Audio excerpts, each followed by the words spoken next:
within about a month of moving here, everything started to happen. My health just started to fall apart. Dwayne, how did you find Carnivore? Um, Very long, just like most of your guests. Long, drawn out process. I've been on basically carnivore now for about a year and a half, but I will go back to the beginning. I've been uh, unhealthy, healthy, unhealthy my whole life. When I was born, my baby teeth came in black. My mother was on medication and almost died. I mean, I'm 53, so I was born 1971. So that was the beginning of my life. I spent the first almost year. I couldn't live in our home. We don't know for a fact, but we think I was allergic to shrews that we had in our home. I grew up in northern British Columbia, Canada, on a homestead. So I started off being allergic to things, grew up on a cattle farm. So that's how I started. By 1977, 78, I had went through some traumatic experiences. We had foster children. My parents were loving people. Went through some traumatic stuff with the foster kids that we had. We had teenagers. I won't get into all that, but it kind of set me off on the wrong path. 1978, I believe, I had diphtheria. I was in the hospital, almost died. Fever. At that time, we were still in Fahrenheit. So I believe I had a fever of 103 for about 2 months. I was in ice baths. I believed later on in life that had some bearing on my other health issues, which I'll get into later. By 1982, mysterious illness. My parents were told to bring me home to die. I had spinal taps. They don't know what was wrong. Just strange things, but the whole time in between being sick, I was playing. I was outside. I was working on the farm, growing. Every time I'd see a doctor or a nurse, they would be amazed that I was growing and I was strong and arm wrestling champion of the high school, and stuff like that. In sports, I spent most of my teenage years on crutches. That plays a big part into where I am now too. Sprained my ankles, never broke anything, but sprained them. Oh, and then this whole time I'm suffering from depression as well. Never really diagnosed, but because back then that was kind of thrown under the table, under the rug. My parents would take me to the doctor and they would just say, he needs to be around happy people or whatever. So by 1988, I was on my own already. We were kind of encouraged to be out on our own as soon as we could. So I was out into the world. Didn't finish high school at that time. I finished later in life, but I still hadn't dealt with the depression, and I was drinking heavy to deal with the depression. That was my coping mechanism. But I was surviving. I'm still making it through life. 1991 comes around. I end up in the hospital for depression. I had attempted to take my life. Again, no real help then. They just throw you on medication, no counseling. So then that just got thrown under the rug again. 1992, I got married. By that time, I was 21. Actually, I was a month before I turned 21. I was married for the first time. Started real young, and the drinking was kind of under control because I had some responsibility, and depression was a little bit under control because I had purpose. The weight started to balloon. I come from, you hear the old thing, it runs in the family. Well, my whole family's big. Like I'm 260 pounds now, and most people think I'm about 220, but I'm bigger boned, I guess. I went to college, got my college degree, got my high school degree. After college, got divorced. I had 2 kids. So then stress kicks in, and then depression resurfaces. Even you never get rid of it, but then you get the situational depression and the clinical depression. and your weight, and then some of the health issues. So by this time, I'm in my late 20s, and then the alcohol kicks in again, heavy. But I still didn't give up. I still I had child support by this time, and I met another woman who I'm still with now. I mean, it's 25 years later, and we have three. I have three more children. She's actually half Japanese, so you might like that. So you're in Japan, but and so we have three children, and she stood with me. But when I met her, because of this is the yo-yo effect of dieting. But when I met her, I was down to 190 pounds, and everybody thought I was dying because that was AIDS was still relevant then, and everybody thought I had AIDS or something, you know. But no, it was the stress and alcohol, and I just didn't eat. 2002, I was diagnosed with sarcoidosis, which is well, at first I thought it was cancer, but it's a I don't know if you know what sarcoidosis is, but it's a collection of granuloma, and it usually affects the lungs. So it really affected my lungs. And I was actually a smoker then. I'd actually started smoking by the time I started drinking at 13. So that affected my lungs. So I quit smoking. I continued on with life. Again, started ballooning up in weight. By the time 2012 came along, I was up to 325 pounds. And I was working. I was a workaholic. And that's actually one of the ways that I staved off the depression. I used to, at that point, I actually had a school bus. I mean, I wasn't drinking then because I had about a 6-year period where I never touched a drop because I had a school bus. So if I had a crash, the first thing they would do is check for alcohol in my blood. So I had a purpose again. I also had a little side business where I would do satellite installing, because up in northern Canada, and there was no out in the bush, you would no TV, so you had satellites. So I was working basically from 2000 or 1999 until 2006. I would work 20 hours a day, almost every day, and then from 2006 I got rid of the school bus, and until 2012 I was still working, but by this time I had moved into the oil patch, which is really big in northern Canada. And I was doing communications in the oil patch.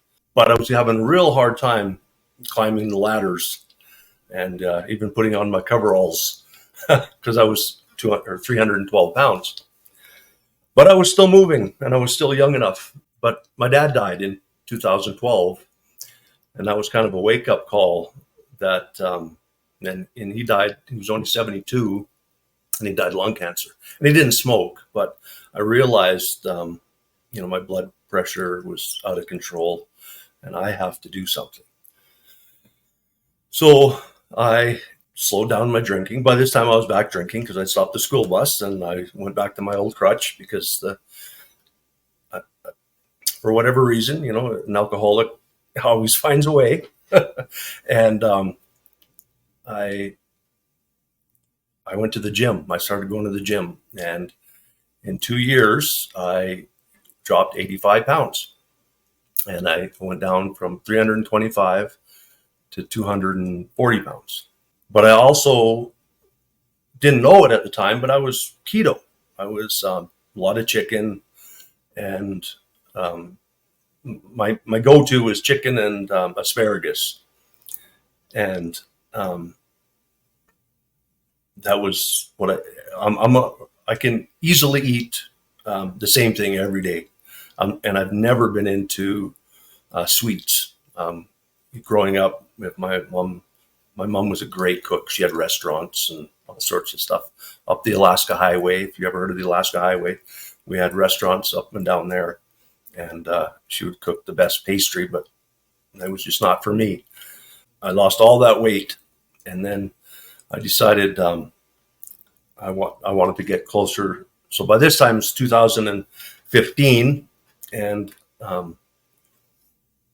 decided I'm getting a little bit older. I'm 45 by this time, and my older children were in Alberta, which is where I went to school, and I was married for the first time. I was in Alberta then, where I am now.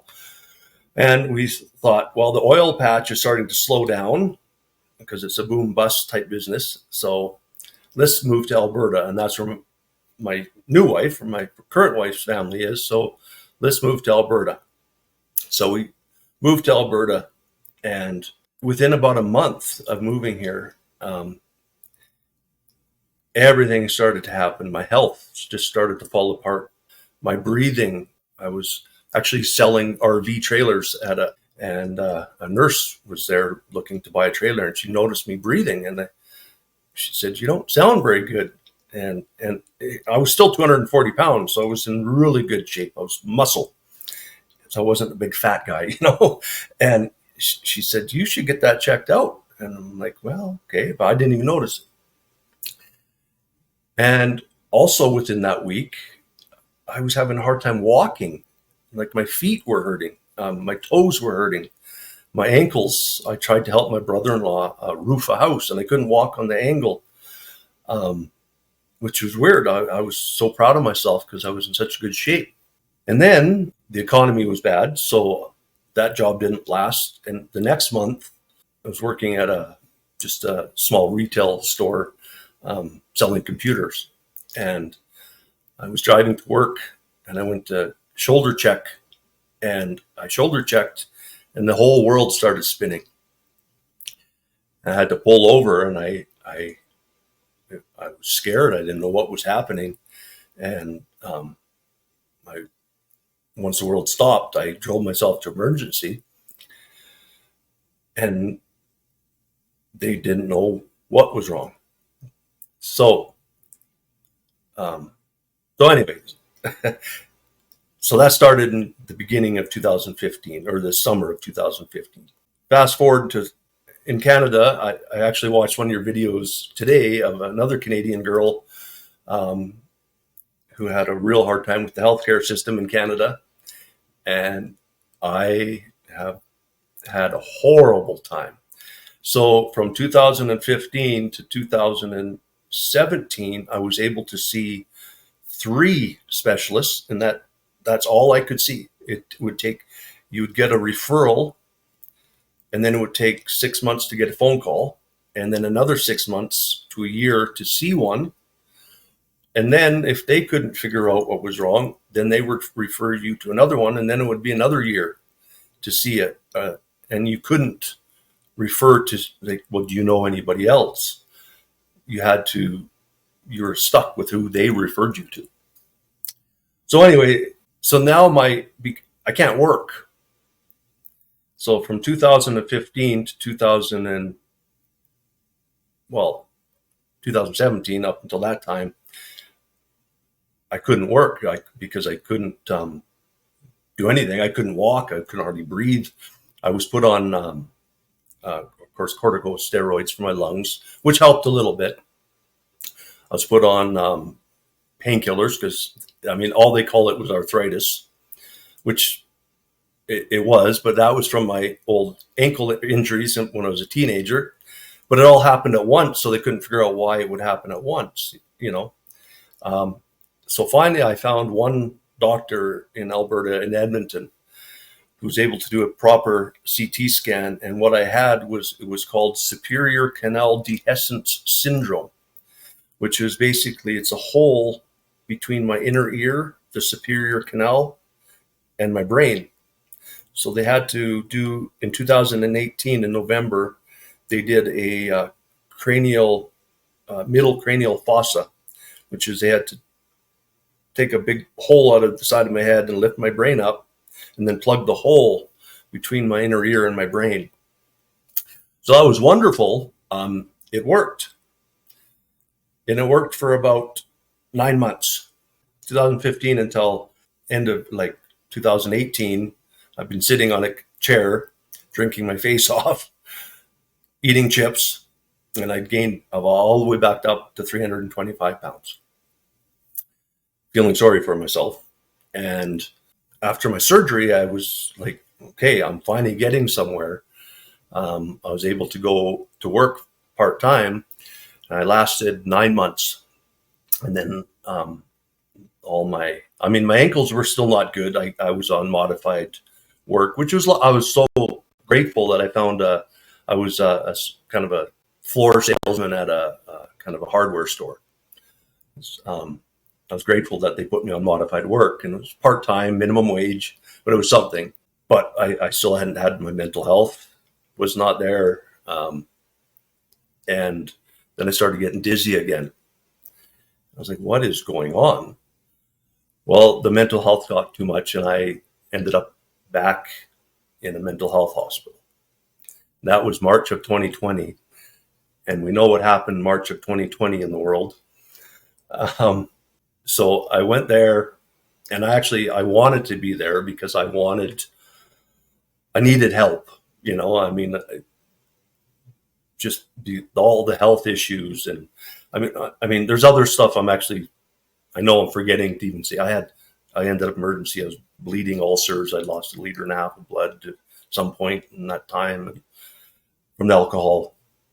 But anyway, I was in the hospital for a week and a half, and they kicked me out because of the pandemic. I wasn't ready to go home, but that was a wake-up call because I realized that the healthcare system is not there to help us. They're not. There wasn't one person there that would listen to what I was saying about anything, So that was 2020. Well, I also have, like I said, I forget. There's so much stuff. I also have what's called Barrett's esophagus, which is a precancerous condition of the esophagus, and that's actually why I sound like a smoker. I'm not a smoker anymore for 25 years, but it's from GERD. It's from the years and years of GERD. So instead of repairing the flap between the esophagus and the stomach, they were going to do a gastric bypass. Plus, I was 300 pounds, right?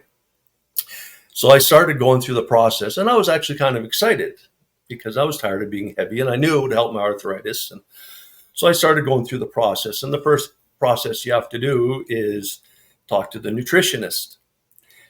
And I started to talk to the nutritionist. And by this time, I had been trying to eat healthier. She asked me what I eat. And I said, I eat bacon and eggs in the morning. And I love steak. And I'll have a little bit of asparagus or whatever. And she was mortified. I'm like, well, she goes, you need more bread. And I'm like, well, even my family doctor said, cut the bread out. You're too fat. And I said, and so I asked her, I asked her about the food pyramid in Canada. It's probably the same everywhere, but I said, why is it that starting in the early 70s when the food pyramids came in, we all started to get fatter and fatter? And she said, oh no, that's just because of Xbox and that's because of TVs. And I'm like, well, I don't believe that. But I kept trying, but she kept trying to force bread and carbs on me. And I already lost 85 pounds once. I knew that wasn't the way. So then I quit. I walked out of the office and I came home. And by this time I had already seen Dr. Baker was the first person I came across on YouTube, because I have all the time in the world on YouTube. Usually I watch off-roading, trucking and stuff like that, but I didn't really pay attention to it because I was still under the assumption that just meat or high-fat meat is, I have high cholesterol and all that. And by this time I was so done with the doctors that what do I got to lose? And I grew up on a cattle farm. I loved steaks, and so I started in I would say September or October of 2022, and I haven't been perfect, and that's why I emailed you once and I said I want to come on, and then I emailed you back and I said no, I better not come on. And then I seen your video a few days ago saying, I'd like to hear all sorts of stories, even the ones that aren't, you didn't say blockbuster, but even the ones that aren't the big miraculous stories. And I'm still having a hard time with alcohol, but the things that it has helped me with are nothing short of a miracle. In my own opinion, I've lost 40 pounds. By the time I started Carnivore, I had already lost about 10 pounds on my own, like before I started Carnivore. So I'm down to 260 pounds, but I'm gaining muscle. I'm able to do, and for a 260-pound guy, I think it's pretty good. I'm 53. I'm able to do easily 30 push-ups. I probably can do 40 or 50 if I push myself, but I can do 30 push-ups at a time, and I usually do about 120 a day. I do planks every day. I got some 20-pound dumbbells. I sit here and I do. I can't do too much because last week I was finally diagnosed. Maybe I was actually able to see the last doctor. I think the last doctor I'll ever see in my life. I hope. I was diagnosed with why I'm dizzy again, which they say has nothing to do with my last surgery.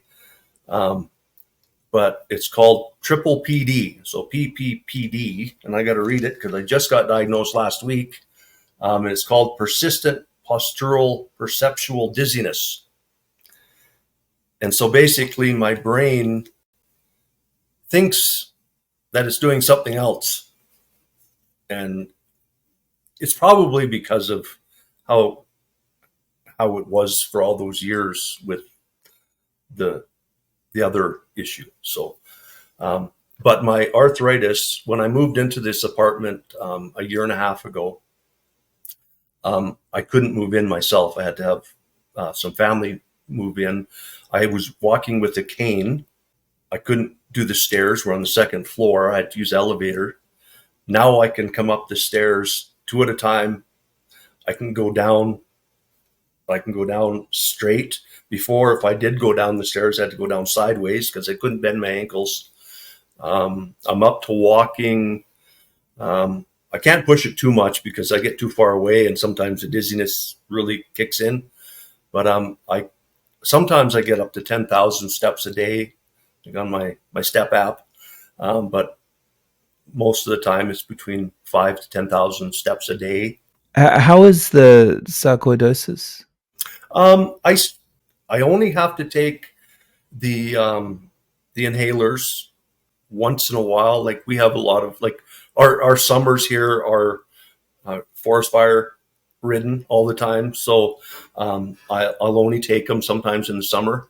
But a lot of the symptoms never went away. Like it went into remission back in 2002, but the actual, like I used to get kind of a I don't even know what you call it, but I would go into my joints, like a neuropathy type. I don't know what you call it, but that was persistent, and I haven't had that. That's gone. Yeah, a lot of the because that's an autoimmune type disease, and a lot of that is gone. The GERD, if I could just stay away, from the alcohol. If I did do really good at the beginning, the first 6 months of Carnivore, I was able to keep it down to like once every 2 weeks. And if I did have some of that, it would come back. And so I know what my issue is. My biggest issue is it, and I talked to the neurologist about it, but it's actually the dizziness, believe it or not, goes away with alcohol. Like they say it's about 23% of the people with that. It's pretty common actually nowadays, but with 23%, it actually reverses, does something to the brain. I mean, it's not my excuse, but Do they have any solutions for you going forward with the um, PPPD? there is some treatments for it, but they're kind of a hit and miss. And also, like my wife works for a grocery store chain, and their insurance doesn't cover that type of treatment. I think I was telling you earlier too, I haven't talked in years. I'm amazed I actually talked this long, but now my brain is starting to not function properly. But um, the PPPD is also from. I also have vestibular migraines, and the big treatment they wanted to do was Botox, and so I'm hoping if I continue the carnivore, and I'm trying to up the fat, hoping that will help with my addiction as well. Um, but but the Botox isn't covered by the insurance either. So Yeah. yeah, So how are you eating day to day now? like I'll have like say 2.5 meals a day approximately. Right. Sometimes I'll eat 2 times. Sometimes it'll be 3 times. But usually I eat at about 10 in the morning. I have bacon and eggs. Usually 2 to 3 eggs and bacon. We try to get pork belly if we can find it. Sometimes it's hard to find, and I slice that up myself with salt, Redmond salt. You can get that here. Lunchtime, which a lot of times I'm not really hungry until about 4, 5. Like actually, just before I talked to you, I had a slice of a roast we got yesterday. I don't even measure it out. I don't. I haven't paid any attention to how much I'm eating. I just eat till I'm full. If I'm hungry again, I might have a couple more eggs and bacon. That's at 8 o'clock. I would love to eat the red meat all the time, but it's just so expensive. Like um, I have we live in an apartment, and it's my wife is it's just I don't know about in Japan, but here in Canada, if you're my wife was always a stay at home mom when I worked, and so she has no schooling or anything, and so she can't find anything full time. So she works 30 hours a week, and I have a disabled daughter who's actually on an Alberta disability, and so it's tight. So we do the best we can. So that's So how about your wife and the rest of the family? Are they joining you with this?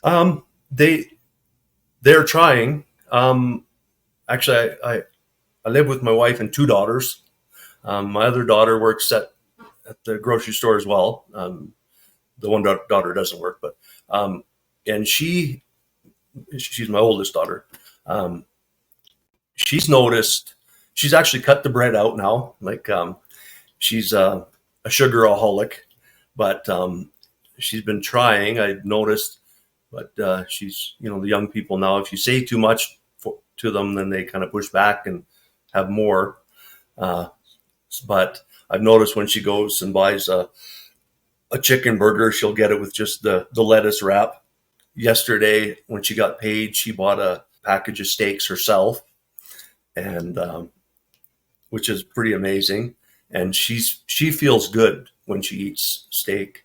My wife is the same way. I mean, she's a small, half Japanese girl, and so she's figured she'd never. It was funny. One of your videos, you said that you tell the Japanese people how you eat, and they're like, I can't eat that way because I'm Japanese, and she almost is that way, but she's starting to come around because she sees the benefit I'm having, and as she's getting older, she's starting to feel older, and she realizes that she probably shouldn't feel that old. She's only 46, and she's starting to it's catching up to her quick. So I don't pressure her, because if I pressure her, then she might back off a little bit too much. But So this is it for you? Like you feel like it's going to be carnivore forever? yeah, I think so. Well, no, I know so. I can't see myself going the other way. When I was younger, I hated vegetables. I used to have to swallow them with water, or I would hide them under the chair at the house. And I always told my mom, like, these can't be good for me. If if you don't like them, they can't be good for us. And of course, I would have to sit there until I ate them, and I would sit there for hours because I would not. So this is great. The only thing that is a little bit hard is I did like a little bit of pasta, or I did like some of the breads, but that's not like spicy. I like spicy, but that's probably also why I wrecked my esophagus, like some of that. Um, but I loved spicy, but it'll be okay if I can feel young again. So, Yeah. So how is your esophagus now? Like, I guess there's no acid reflux anymore that you're doing carnivore. well, like I said, when I am, if I can stay away from the alcohol, then there's none. And I do have to have it checked about every 2 years. I have to get a scope. Um, and so far, it hasn't progressed. It's about 8 centimeters, so it's pretty big. I'm hoping it won't progress. Like it won't reverse. I don't think. Like I've never heard of it reversing. I've never heard of anybody with carnivore having it. I'm sure there is people, but I've never heard of it being reversed. So, um, but I'm hoping my goal is, and that's part of the reason I'm doing this as well. It's kind of a testament to myself. I'm putting it out there to the world. I need to stop drinking. So if you were giving someone advice about getting started with carnivore, what advice would you give them? I just start looking into it first. I mean, I wouldn't dive right in. I mean, if you don't know what you're doing, I wouldn't just start eating meat and winging it. I would. There's so many hundreds of people on YouTube now, including yourself, and all the doctors and all the testimonials. Look at all that. There's gonna be somebody that's just like you. That's where I would start. So Dwayne, I'd really like it if you could perhaps come back on in a few months and let us know how you're doing. Yeah, no, I would love to do that. Yeah, Yeah, it'd be good to see you back here and just see how things are progressing. sure. Um, but in the meantime, is there a way that people can reach out to you? Do you have any social media? No, I don't. No, I have email. That's about it. No worries. Well, I'll link that in the description below. Um, Dwayne, thank you so much for coming on and sharing your story. I really appreciate your time. Yeah, well, thank you very much.